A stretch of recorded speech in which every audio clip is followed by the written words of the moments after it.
Hello again.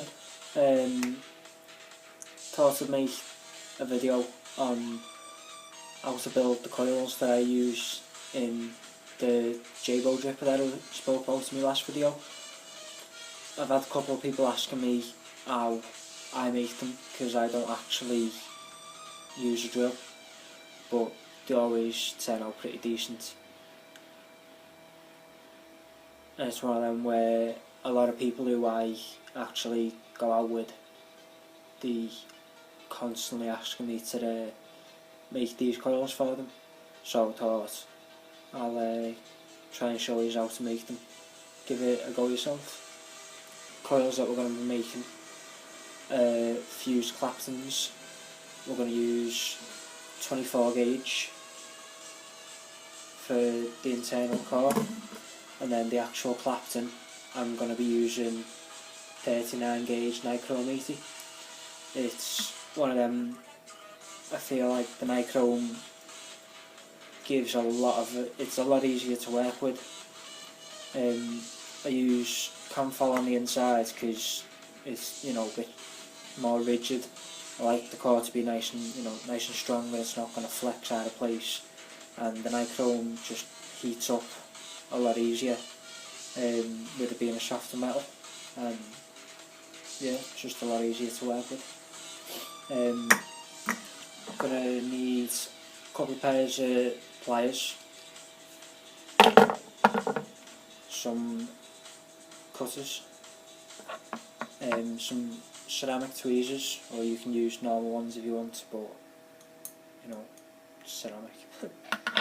And something to wrap your wire around, about the same as a 2.5-3mm drill bit. Right, first thing you want to do is take yourself a length of wire. Don't forget this is going to be a Fused Clapton, so there's going to be 2 cores. So normally I'd use about this much, it's about 1.5 foot. So I'll have 2 of them, because then I can just fold the back on itself. Right. This is horrible, awkward to work with. So first thing you want to do is straighten it. And I know a lot of people say stick it in a drill and, you know, get it going for a little bit to straighten it out. Obviously we're doing this without a drill, so it's where the 2 pliers come into play. You literally just stretch it until you don't want to stretch it too much, because if you do, obviously it's metal and it'll thin out. So just until you feel that little bit of a give, and yeah, nice and straight. I want to fold it over so it's about halfway.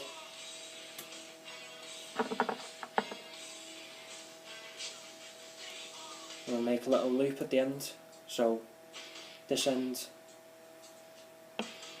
they're about even, and then at this end just give it a couple of twists. You want to end up with just a little loop at the end, but this is got to be big enough for you to get your finger into nice and easily and move about. Obviously you don't want it dead tight, because you're going to be holding the wire between your fingers to keep it straight, and you're going to be spinning it with your finger. So that's, you know, where the loop comes into play. You do end up needing a lot of the outside wire, so make sure you've got a decent amount. You know, don't be trying it with like your last little bit of wire, otherwise it's just not going to work. I tend to just, instead of cutting off one big length, I'll just let the spool rest between my legs, and like as I'm spinning the core, it'll start unravelling. So I'll end up only using what I need. So take your outside wire and start wrapping it around where you've got a couple of twists, just to get it going, so it's not going to slip off. Obviously it's going to be, everyone's going to be wrapping it in a different direction because everyone has their own preferences. I like to wrap it so I can see the front of the wire. So the way you want to hold this is, I like to get it between me first two fingers because then they can help keep the rest of the wire in place so it's not flopping all over the place. And then I'll pinch the wires between me middle finger and me thumbnail. Thumbnail's keeping the outside wire down, and from there I'll literally just start to twist.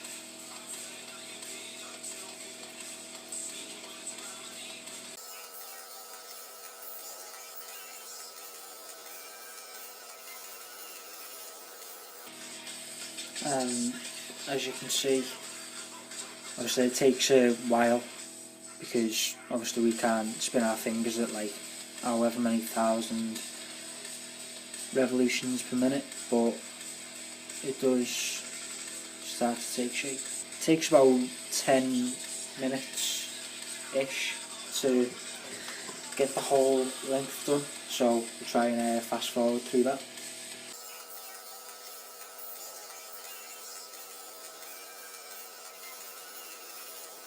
As you start getting a bit further down the length of the wire, it does get a little bit more tricky, like, because obviously it's a bit hard to spin because of the amount of wire you've got. Obviously you don't want to be turning your hands in big circles, so a little trick is to just, like, about a centimetre away, put a little kink in the wire. Obviously not too much to put any kind of stress or like morph the outside wire, but just enough so that you've got like a little lever, and then you just carry on from there.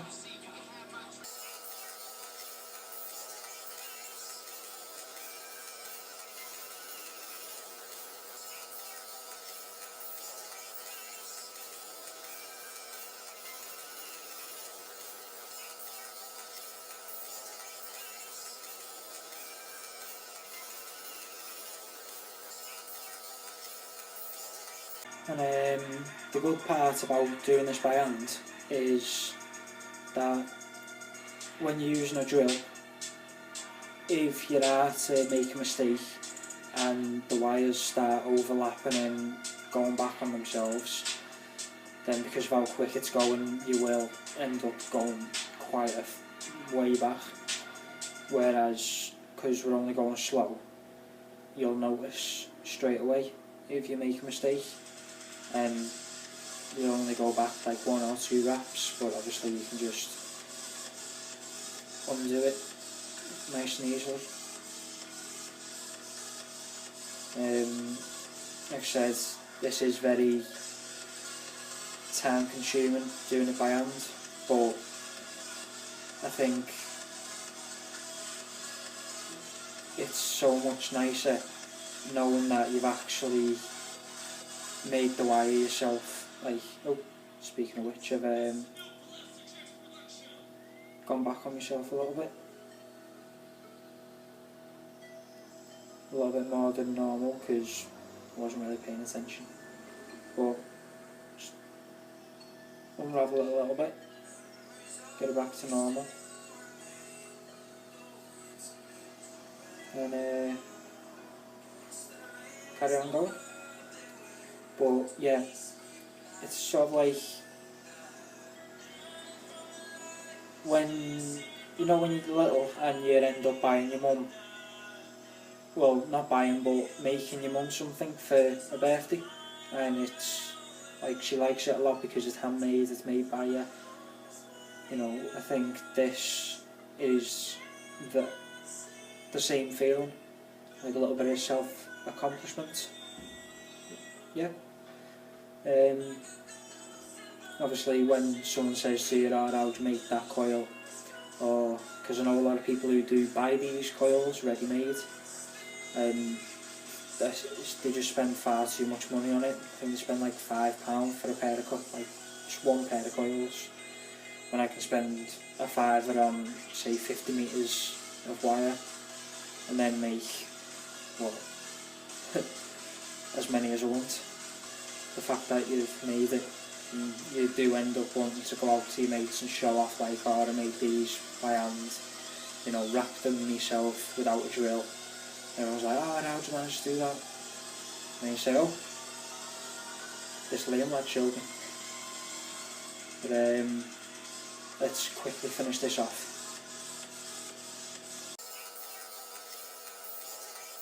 I'm going to stop here, just because my fingers get a little bit, you know. And I know I said earlier that I put it between my middle finger and my thumb. It's actually my index finger that I use, so sorry. Just do a last couple of little wraps going back on itself, just so it's less likely to spring out when you cut the wires. To wrap this back up, let's get rid of this. In all fairness, I can probably use that later for something. This is what you're left with. Let's face it, you know, you wouldn't really know the difference between a drill and hand wrapped, because it does come out really nice. You will get the odd little tiny gap, but other than that it's, you know, pristine. Then I'm just gonna go along and straighten it, a normal set of pliers and long nose ones, but luckily the long nose ones have got a flat bit in the middle. So what I'll do is I'll start at one end, grip the wire, and then using the little flat bit that I was on about, I'll just start twisting it.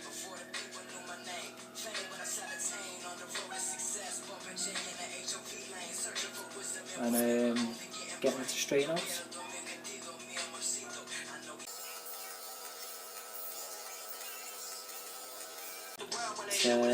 Now that I've got this fairly straight, we'll go and snip off the little loop. You do only end up wasting a tiny amount, so it doesn't really matter. But after that, we're left with Fused Clapton. At the start I have got little spaces. You do end up with little tiny gaps, but then as you get into your rhythm it will just even out. Now we'll just use that 2.5, 3mm drill bit that I was on about, even though it's a screwdriver. I've already got one of these builds in my dripper at the minute. This is the J-Bow, the Neutron that I reviewed last time. Ignore the state of the cotton because I've just took my cap off, but you really wouldn't know that these are hand built. You'd think these, you know, been done in a drill. I've got 6 wraps on either side and it comes out at about 0.22.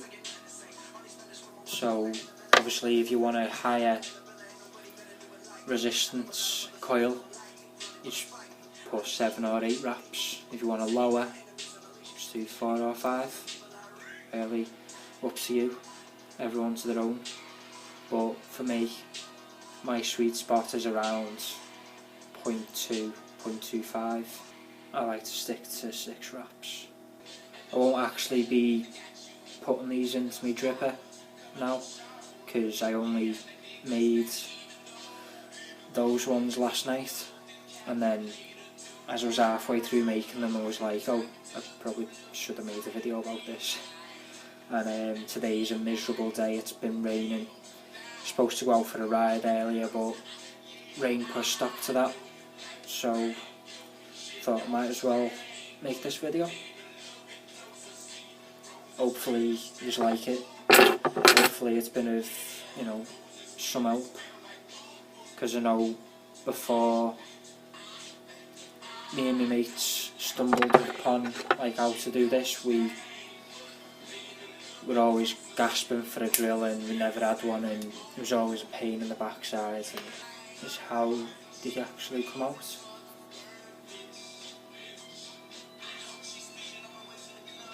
I love how the screwdriver bit focuses but the coils don't. Oh well. But yeah, come out nice. And as you can see, it's, you know, good little coils.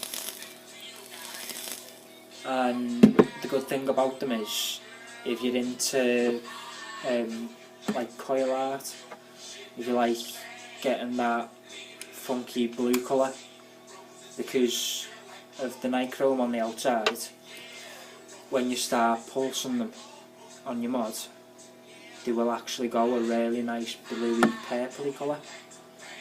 So, you know, yeah.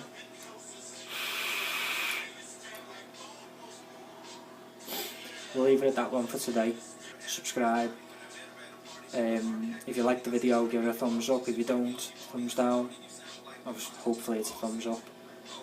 If there's anything you'd want to see, then just comment and I'll try and get it I'll try and have a look and try and get it sorted. But yeah, see you later.